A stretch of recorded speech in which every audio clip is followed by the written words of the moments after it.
Hello दोस्तों, यदि आपको या आपके परिवार में किसी को है हाई ब्लड कोलेस्ट्रॉल का प्रॉब्लम, तो आज का टॉपिक आपके लिए बहुत इंपॉर्टेंट है, क्योंकि आज हम बात करने वाले हैं एक एक्सटेंसिव लिस्ट की उन फ्रूट्स के बारे में, उन फलों के बारे में जो हाई ब्लड कोलेस्ट्रॉल वाले पेशेंट्स के लिए काफ़ी उपयोगी हैं।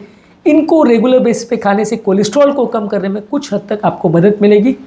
इस टॉपिक में हम आपको एक डिटेल लिस्ट देंगे उन सारे फलों के बारे में, और टॉपिक के एंड में इससे रिलेटेड कुछ इंपॉर्टेंट शॉर्टकमिंग्स या इंपॉर्टेंट कैचेस जिसका विशेष ध्यान रखने की ज़रूरत है उस पर भी बात करेंगे। इसलिए इस टॉपिक को ज़रूर एंड तक देखिएगा। इस टॉपिक में दिए गए सारे फलों का आप एक लिस्ट बना सकते हैं और रेगुलर बेस पे इनको प्रयोग कर सकते हैं, लेकिन इसमें कुछ शर्तें भी इन्वॉल्व है जिसके बारे में हम लास्ट में बात करेंगे। टॉपिक पर जाने से पहले जो लोग हमारे चैनल पर नए हैं उन्हें रिक्वेस्ट करूँगा कि चैनल को सब्सक्राइब करें, ताकि यूजफुल और साइंटिफिकली करेक्ट इन्फॉर्मेशन के लिए आपको भटकना ना पड़े। सबसे पहला फल है एप्पल्स। एप्पल्स में होते हैं फाइबर और पेक्टिन का जो कॉम्बिनेशन है वो कोलेस्ट्रॉल लेवल्स यानी बैड कोलेस्ट्रॉल लेवल्स को कम करने में मदद करता है। तो इसे आप रेगुलर बेस पे ले सकते हैं। 2 या 3 एप्पल्स खाने के बदले लिया जाए तो ये अच्छा है। इसी तरह से बेरीज में होते हैं काफ़ी फ्लैविनॉइड्स और एंटीऑक्सीडेंट जो कि आपके कोलेस्ट्रॉल लेवल्स के लिए अच्छे हैं। इसमें रास्पबेरी, स्ट्रॉबेरी, ब्लैकबेरी, ब्लूबेरी, ये सारे बेरीज जो हैं इसमें सोल्यूबल फाइबर्स भी होते हैं और एंटीऑक्सीडेंट्स भी होते हैं। ये सारे आपके कोलेस्ट्रॉल लेवल्स में आपकी मदद करते हैं। इसी तरह से सिट्रस फ्रूट्स जैसे कि ऑरेंजेस यानी संतरा, ग्रेप फ्रूट्स, लेमन्स, ये सारे जो है विटामिन सी और फाइबर में काफ़ी रिच होते हैं, और ये सारे फ्रूट्स आपके ब्लड कोलेस्ट्रॉल लेवल्स को कम करने में मदद करते हैं। इसी श्रृंखला में अगला फ्रूट थोड़ा सा कंट्रोवर्शियल है, इसमें है एवोकाडो। एवोकाडो में काफ़ी ऑयली कंटेंट होता है, लेकिन ये ऑयल जो है अनसैचुरेटेड ऑयल्स होते हैं, मोनो अनसैचुरेटेड फैट्स होते हैं, तो ये आपके गुड कोलेस्ट्रॉल लेवल को बढ़ाता है, बैड कोलेस्ट्रॉल लेवल को कम करता है, ओवरऑल कोलेस्ट्रॉल वैल्यूज़ के लिए अच्छा है। तो ये जो पुराना कॉन्सेप्ट है कि सारे फैट्स ही बुरे हैं उन लोगों के लिए जिनको कोलेस्ट्रॉल का प्रॉब्लम है, वो गलत है। हेल्दी फैट्स आपको लेना है, अनहेल्दी फैट्स को अवॉइड करना है। इस श्रृंखला में हेल्दी फैट्स की कैटेगरी में एवोकाडो एक इंपॉर्टेंट फ्रूट है। अगला फल है पियर्स यानी नाशपाती। इसमें एप्पल्स के जैसा ही लगभग टेस्ट होता है, इसमें फाइबर कंटेंट अच्छा होता है, कोलेस्ट्रॉल मैनेजमेंट के लिए अच्छा फल है, इसको आप ले सकते हैं। अगला फल है कीवी। कीवी में होते हैं विटामिन मिनरल्स। ये बहुत कॉमनली लोग एज अ फल नहीं खाते हैं, लेकिन फिर भी मार्केट्स में आजकल काफ़ी कॉमनली सुपरमार्केट्स में अवेलेबल होता है। आप इसे ट्राई करके देख सकते हैं, ये आपके कोलेस्ट्रॉल लेवल्स को कम करने में मदद करता है। बनानास यानी केला में होता है पोटाशियम कंटेंट। ये आपके ब्लड प्रेशर के लिए अच्छा है, कोलेस्ट्रॉल मैनेजमेंट और हार्ट हेल्थ के लिए अच्छा है। लेकिन बाकी फलों के साथ और इस फल के साथ भी एक इम्पॉर्टेंट कैच है, इसको हम लास्ट में भी डिस्कस करेंगे। ये चीज़ ये है कि सारे फलों में होता है हाई फ्रूट शुगर्स। यदि किसी भी फल को हम ज़्यादा मात्रा में खाते हैं तो साथ में ये फ्रूट शुगर्स भी जाते हैं। इसमें मौजूद कुछ तत्व ज़रूर आपकी कोलेस्ट्रॉल लेवल्स को कम करने में मदद करेंगे, लेकिन यदि इन सभी फलों को आप बहुत ज़्यादा मात्रा में खाते हो और यदि इन सभी फलों को आप खाने के बाद में एक्स्ट्रा के तौर पर खाते हो, खाने के बदले नहीं खाते हो, तो काफ़ी चांस है कि ये आपके फ्रूट शुगर्स जो हैं आपका ब्लड शुगर लेवल्स बढ़ाएंगे। जब ब्लड शुगर लेवल बढ़ेगा तो बॉडी में इंसुलिन रिलीज़ होगा। जब इंसुलिन रिलीज़ होगा आपका वज़न बढ़ेगा और आप वज़न कम नहीं कर पाओगे, और वज़न जब बढ़ेगा तो कोलेस्ट्रॉल भी बिगड़ेगा। तो इसीलिए ये फलों में सबसे इंपॉर्टेंट कैच ये है कि ये फलों को खाना अच्छा है, सीमित मात्रा में खाना अच्छा है और खाने के बदले खाना अच्छा है। खाने के साथ अगर ये सारे मीठे फलों को आप बहुत ज़्यादा मात्रा में खाएंगे तो फ़ायदे के बदले नुकसान होगा, और आपका वज़न कम होने के बदले बढ़ेगा, कोलेस्ट्रॉल कम होने के बदले बढ़ेगा। अगला इंपॉर्टेंट फल इस मामले में अगेन कॉन्ट्रोवर्शियल है, इस मामले में ग्रेप्स को अच्छा माना जाता है। इसमें मौजूद रेस्वेराट्रोल और पॉलीफिनॉल्स जो हैं वो आपके कोलेस्ट्रॉल लेवल्स को कम करने में मदद करता है, HDL यानी गुड कोलेस्ट्रॉल लेवल्स को बढ़ाता है। लेकिन ये भी तभी एप्लीकेबल है जब सीमित मात्रा में इसे लिया जाए। बहुत ज़्यादा मात्रा में यदि आप ग्रेप्स को लेंगे तो डेफिनेटली वज़न बढ़ाएगा। बहुत ज़्यादा मीठा फ्रूट है, आपके वज़न को बहुत ज़्यादा बढ़ाएगा और इससे आपका कोलेस्ट्रॉल इनडायरेक्टली इफेक्ट होगा। इसी तरह से पोमोग्रेनेट यानी अनार, इसके जूस में भी काफ़ी सिग्निफिकेंट बेनिफिट्स हैं। ये भी आपके गुड कोलेस्ट्रॉल लेवल्स को बढ़ाने में और बैड कोलेस्ट्रॉल लेवल्स को कम करने में मदद करता है। चेरीज़ में भी काफ़ी फाइबर कंटेंट है और इसमें एंटीऑक्सीडेंट्स भी है, तो ये भी अच्छा फ्रूट है आपके लिए यदि आपको कोलेस्ट्रॉल का प्रॉब्लम है। गुआवा यानी अमरूद भी इसी मामले में अच्छा है, इसमें भी विटामिन सी कंटेंट अच्छा है, ये भी आपके कोलेस्ट्रॉल लेवल्स को कम करने में मदद करता है।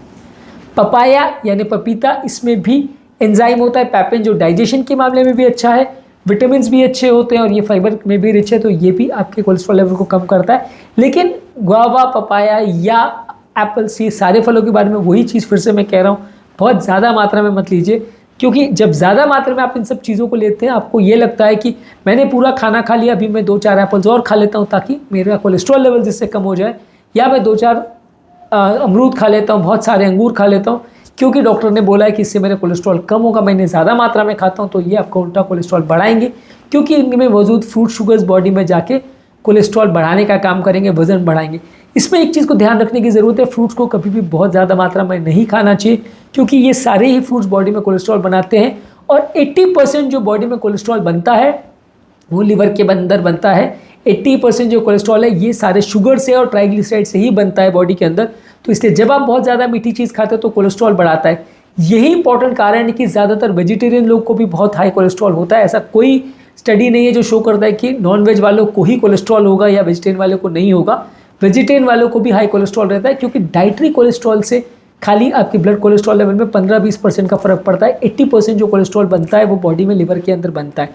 तो हम जो ये जद्दोजहद कर रहे हैं, हम जो ये कोलेस्ट्रॉल लेवल्स को कम करने की मेहनत कर रहे हैं डाइट द्वारा, ये खाली 20% ही इफेक्टिव हो सकता है। इवन हम खाने में ज़ीरो ऑयल भी कर दें, ज़ीरो फ्रूट्स भी कर दें और सिर्फ अगर हम कॉम्प्लेक्स कार्बोहाइड्रेट या ग्रेन्स या चने और इसी चीज़ें भी खाएं तो भी ब्लड कोलेस्ट्रॉल लेवल ज़ीरो नहीं हो जाएगा।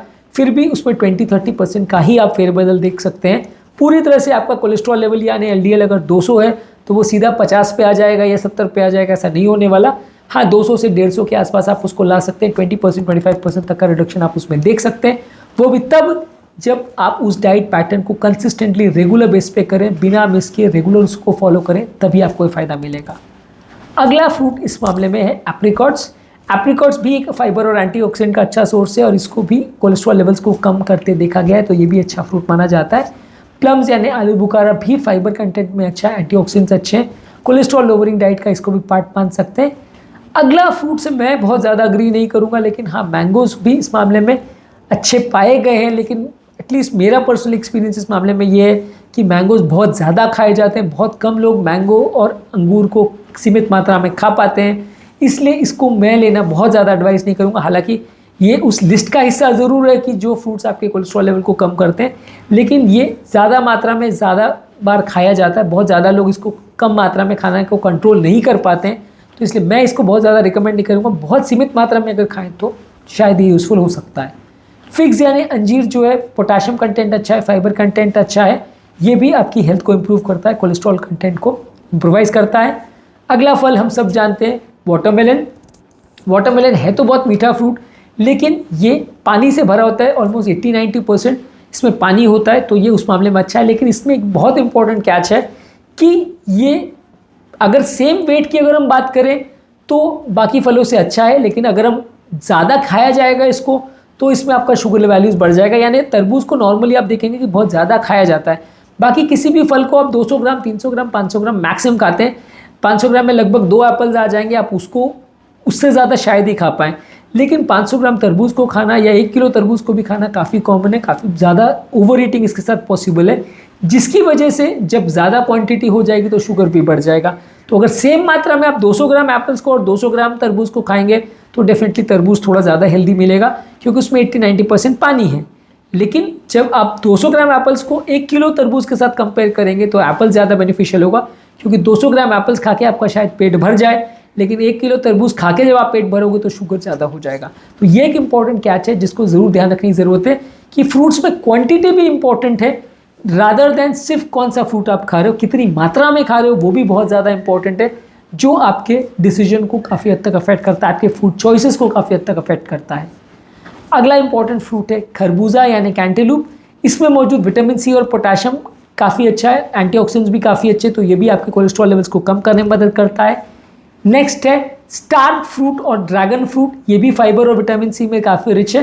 ज़्यादा ये मार्केट्स में नहीं मिलते, ज़्यादा लोग इसे खाते नहीं, पर फिर भी ये कोलेस्ट्रॉल वैल्यूज़ के लिए अच्छे हैं। तो आज के टॉपिक में हमने बात करी कौन कौन से फ्रूट्स कोलेस्ट्रॉल वैल्यूज़ के लिए अच्छे हैं। हमने ऑलरेडी वो सारे पॉइंट्स जो मैं लास्ट में डिस्कस करने थे कि जो कैच पॉइंट्स है वो फ्रूट्स को खाते समय आपको ध्यान रखने की आवश्यकता है, उस पर ऑलरेडी चर्चा कर लिए, फिर भी एक रिवाइज कर लेते हैं। ये सारे ही फ्रूट्स को अच्छा तभी माना जाएगा जब आप इनको सीमित मात्रा में खाएं, क्वांटिटी का भी ध्यान दें, और बहुत ज़्यादा खाने के बदले इनको नहीं खाएं, और बहुत ज़्यादा खाने के साथ में इनको नहीं खाएं, खाने के बदले इनको खाना ज़रूरी है। यानी कि आप एप्पल खा के अगर खाना स्किप कर लेते हो तो आप एक्स्ट्रा कोलेस्ट्रॉल को अवॉइड कर रहे हो, लेकिन आप खाना भी खा लिया और उसके बाद हर घंटे आप एक फ्रूट खाते जा रहे हो। सीमित मात्रा में इनको खाते हैं तो ये फ़ायदा करते हैं, बहुत ज़्यादा मात्रा में खाते हैं तो इनडायरेक्टली वजन बढ़ाते हैं, जिसकी वजह से आपका कोलेस्ट्रॉल वैल्यूज़ बढ़ेगा। ज़्यादा मात्रा में फ्रूट्स में होता है शुगर, और ये शुगर बॉडी में, लिवर में कोलेस्ट्रॉल वैल्यू में कन्वर्ट हो सकता है। इसलिए बहुत ज़्यादा मात्रा में अगर आप किसी भी फ्रूट को खाओगे तो कोलेस्ट्रॉल वैल्यूज़ कम नहीं होगी, उल्टा बढ़ ही जाएगी। इसके अलावा 80% बॉडी का जो कोलेस्ट्रॉल बनता है वो लिवर में बनता है। इसीलिए डाइटरी फ्रूट्स को या डाइटरी किसी भी चीज़ से हम रिस्ट्रिक्शन अगर करके कोशिश करते हैं अपने कोलेस्ट्रॉल को कंट्रोल करने का, तो सक्सेस रेशियो खाली 25 to 30% ही मिलेगा, 100% नहीं मिलेगा। इसके अलावा फ्रूट्स की क्वांटिटी पर भी विशेष ध्यान देने की ज़रूरत है। यदि आप बहुत ज़्यादा मात्रा में कोई भी फ्रूट को खाते हैं तो वो शुगर दे के आपके वज़न को बढ़ाएगा। इसी के अलावा खाने के बदले फ्रूट्स को खाते हैं तो आपको ज़्यादा फायदा मिलेगा। खाने के साथ में अगर हर घंटे आप एक्स्ट्रा एक फ्रूट को खाते चले जाएंगे कि आपने पूरा खाना भी खा लिया, फिर हर घंटे आप एक्स्ट्रा फ्रूट्स भी खा रहे हैं, तो डेफिनेटली आपके लिए नुकसानदायक है और इससे आपका वज़न बढ़ जाएगा, कोलेस्ट्रॉल बढ़ जाएगा, फ़ायदा नहीं होगा। तो फ्रूट्स बहुत सारे हैं जो अच्छे हैं, लेकिन कुछ शर्तों को अगर हम माने और उनको फॉलो करें तो ही ये हमारे लिए अच्छे हैं, नहीं तो नुकसानदायक। उम्मीद करूँगा कि आज के टॉपिक में कुछ नई बातें जानने को मिली। टॉपिक एंड करने से पहले best vegetables for cholesterol people या हाई कोलेस्ट्रॉल पेशेंट्स जो हमने टॉपिक किया है वो ज़रूर चेकआउट करिए, इसमें भी आपको काफ़ी यूजफुल कंटेंट मिलेगा। टॉपिक एंड करने से पहले जो लोग हमारे चैनल पर नए हैं उन्हें रिक्वेस्ट करूँगा कि चैनल को सब्सक्राइब करें, ताकि इस तरह के इंपॉर्टेंट और क्लिनिकली यूजफुल कंटेंट के लिए आपको भटकना ना पड़े।